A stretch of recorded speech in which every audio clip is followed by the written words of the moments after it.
Here we go. Listen, Pop's going to read it to you.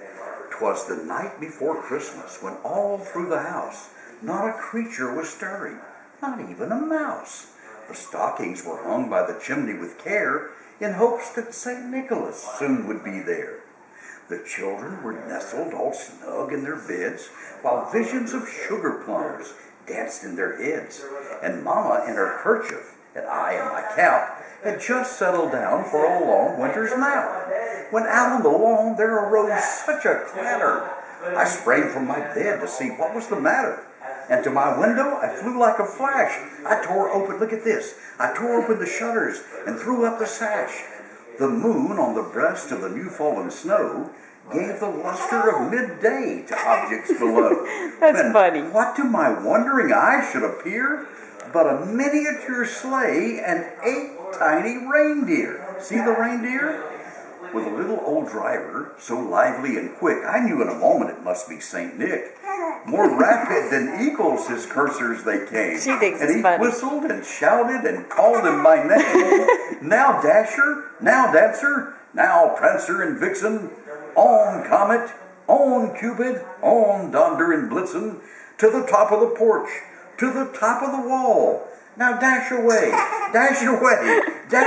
all, as dry leaves that, oh, here we go, look at this, Santa Claus, as dry leaves that before the wild hurricane fly, when they meet with an obstacle, mount to the sky, so up to the housetop the coursers they flew, with a sleigh full of toys, and St. Nicholas too. And then, in a twinkling, I heard on the roof the prancing and pawing of each little hoof. As I drew in my head and was turning around, down the chimney St. Nicholas came with a bound. He didn't come with a sound, he came with a bound. He was dressed all in fur, from his head to his foot, and his clothes were all tarnished with ashes and soot. A bundle of toys he had hung on his back, and he looked like a peddler just opening his pack. She's reading with his you. eyes, how they twinkled, his dimples, how merry, his cheeks were like roses, his nose like a cherry, his droll little mouth was drawn up like a bow, and the beard on his chin was as white as the snow. We're almost through.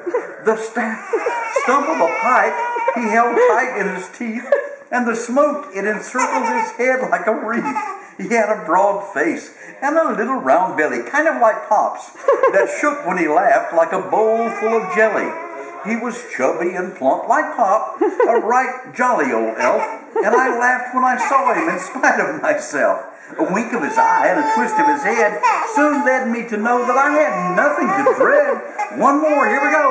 He spoke not a word, but went straight to his work and filled all the stockings, and then turned with a jerk, and laying his finger aside of his nose, and giving a nod, up the chimney he rose. He sprang to his sleigh, to his team he gave a whistle, and away they all flew like the down of a thistle.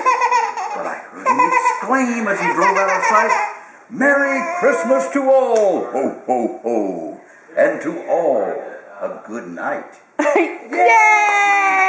That's the Christmas story. There she stops. Huh?